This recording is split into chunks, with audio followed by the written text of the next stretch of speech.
مساء الخير، ازي حضراتكم؟ ايه الاخبار؟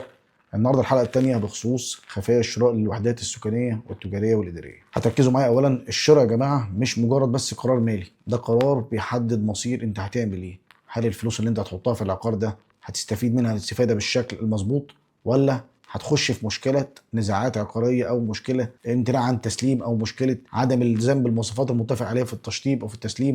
كل الكلام ده بيندرج تحت خفايا الشراء. ما تفرحش لما تلاقي مثلا شقق اسعارها صغيره او اسعارها اقل من السوق واقل من العادي واقل من الطبيعي. اوعى تفرح في النقطه دي، لان اول نقطه هتاخد بالك منها يا جماعه الرخصه. لان احيانا بيكون في شقق مخالفه. يعني احنا النهارده مثلا لما نيجي نتكلم على التجمع الخامس، لما نيجي نتكلم على الاراضي النهارده، الاراضي ليها مساحات معينه عشان تقدر تطلع عدد شقق معين في الدور. يعني مثلا لما نقول تحت ال 720 متر الاراضي بتكون ما ينفعش يتعمل فيها اكتر من شقتين في الدور. لازم تفهم لو في شقه ثالثه في الدور يبقى في مخالفه. يعني ما تجيش النهارده مطور يقول لك مساحه الارض او مساحه القطعه 380 متر ويلاقي 3 شقق في الدور، اعرف ان الشقه الثالثه دي مخالفه ومش موجوده في الرخصه. فاهم حاجه لازم تبص عليها الرخصه بتاعه العقار. اللاوعي بالاوراق واللاوعي بموقف الشركه القانوني بيعمل مشكله كبيره. فانصحك دايما يبقى معاك حد قانوني فاهم، ومش قانوني بس، قانوني وهندسي كمان. لان ممكن بعض العماير او بعض العقارات تكون متشطبه تشطيب حلو قوي يبهرك، لما تيجي تخش اساسات او تخش في مواضيع هندسيه تلاقي فيه اخطاء هندسيه كارثيه. مشاكل كاميرات مثلا، الخرسانه معششه، في مشاكل في الانشاءات، العماره اتبنت على طفله. طبعا المهندسين يبقوا فاهمين انا بتكلم في ايه. الطفله ده بيبقى ايه؟ في مشكله في الارض لازم تتعالج، لازم تعمل لها حاجه اسمها طبقه احلال. احيانا بعض المطورين وبعض الناس الشركات الغير موثوق فيها ما بيعملوش طبقه الاحلال دي، فتلاقي بعد فتره العماره هبطت وممكن لا قدر الله يحصل فيها تصدع. بالنسبه للجزء الثاني، خفايا شراء العقارات التجاريه والطبيه والاداريه. ازاي تشتري عقار في مول، سواء طبي سواء اداري سواء تجاري. النهارده وانت رايح تشتري في مول، اهم نقطه لازم تاخد بالك منها، لا يهمني شكل المول عامل ازاي، ولا يهمني المول ده مكانه فين، انا يهمني اكتر من كده مين شركه التشغيل اللي هتشغل من المول بالظبط. هل شركه تشغيل قويه ولا شركه تشغيل لسه تقول يا هادي؟ شركه تشغيل دي هتجيب براندات عامله ازاي؟ لان خلي بالك في نقطتين مهمين جدا لازم تاخدوا بالكم منهم كويس جدا. النهارده انا رايح لما بخش اشتري حاجه في مول، انا غرضي الاول والاخير انا رايح استثمر، رايح اجر، يبقى لازم شركه التشغيل دي تكون قويه جدا جدا جدا. خلي بالكم من النقطه دي قوي، مين شركه تشغيل. بعد كده هندور على المطور، المطور ده سلم قبل كده وشغل ولا ما شغلش. طب لو سلم قبل كده وشغل، اروح اتفرج على المولات اللي شغاله عامله ازاي. خلي بالكم برده من النقط دي. المول مش شك، نبص على شركه التشغيل. ما يمكنش المول يكون حلو قوي ومكانه حلو قوي لكن شركه التشغيل مش قويه يوقعوا المول. هو عوامل كلها متراكمه مع بعض، بس اخطر نقطه فيهم شركه التشغيل. لو شركه التشغيل قويه المول هيبقى قوي جدا، حتى لو في مكان مش على شارع رئيسي، ممكن يكون في مكان مثلا شارع جانبي او مش على محور. ولكن شركه التشغيل عشان قويه جايبه براندات كبيره جدا، في ترافيك عالي جدا في المول، فبالتالي المول اسعاره غليت، استثمار فيه بقى قوي جدا جدا جدا. فتخلي بالك من النقطه دي. شراء المولات غير شراء العقارات. في نقطه ثانيه هنبص عليها، تحميل. هيقول لك التحميل 20% و25%. مفيش الكلام ده يا جماعه، مفيش تحميل عقار اقل من 33 لغايه 35، واحيانا بيزيد على 35 بيوصل 38%. تحميل في المولات عالي شويه. لازم تسال على الكاد، اسال على الانشائي بتاع المشروع، الرسومات الهندسيه المتقدمه للجهاز، لازم تسال على الكلام ده كله، تعرف المساحه الفعليه قد ايه بالظبط، المساحه الفعليه للمول قد ايه بالظبط. ركزوا في الجمل دي كويس جدا، وركزوا في البوينتات دي كويس جدا. في الشق الاخير، الشق القانوني، هنبص على 3 محاور للقصه دي. اخرهم الشق القانوني، الورق. المول ده حضرتك بتاعك، الارض بتاعتك، حضرتك بتشتري شركه، انت عندك شركه انشاءات خاصه بيه وخاصه بالموضوع انشاءات وموضوع اداره المول، ولا هتجيب شركه من بره هي اللي هتبني وتدير، ولا هتعمل ايه؟ طب الارض دي بتاعت حضرتك ولا الارض دي مشاركه مع حد؟ طيب بالنسبه اللي بيشتري طبي يخلي باله من نقط كويس جدا. الاشتراطات العيادات الطبيه، يعني انا بعتقد برضه مش عايز افتي قوي، اللي ليها شروط معينه حتى في الارضيات نفسها وفي الحوائط بيعملوا حاجه اسمها انتي بكتيريا، تقريبا دهانات انتي بكتيريا وحاجات زي كده. انا برضه مش هفتي قوي، بس على حد معلوماتي ليها شروط خاصه في العيادات عشان تعرف ترخص عياده. وانت بتشتري في مول برضه هيقول لك اللو جراوند. خلي بالك الدور اللو جراوند اللي هو البدروم، اوعى تشتري قبل ما يكون مطلع رخصه بقد ايه المساحه اللي هتبقى تجاري تحت. اوعى تشتري قبل ما يكون طلع رخصه تجاري للبدروم، لان البدروم ما بيطلعش بكامل المساحه الرخص، ده بيطلع بجزء معين، ممكن يطلع جزء بسيط جدا على حسب ما الجهاز هينزل يعاين. على حسب ما الجهاز هينزل يعاين هيديله رخصه بمساحه معينه، ممكن المساحه دي تتغير، ممكن هو يكون مديك لوكيشن فجاه المساحه تروح حته ثانيه. فخلي بالكم من النقطه دي، محدش يشتري لو جراوند قبل ما يستصدر الرخصه. خلي بالكم من النقط دي كويس جدا جدا جدا. واتشرفت بيكم النهارده، وان شاء الله حلقه يا رب تكونوا استفدتوا منها. شكرا.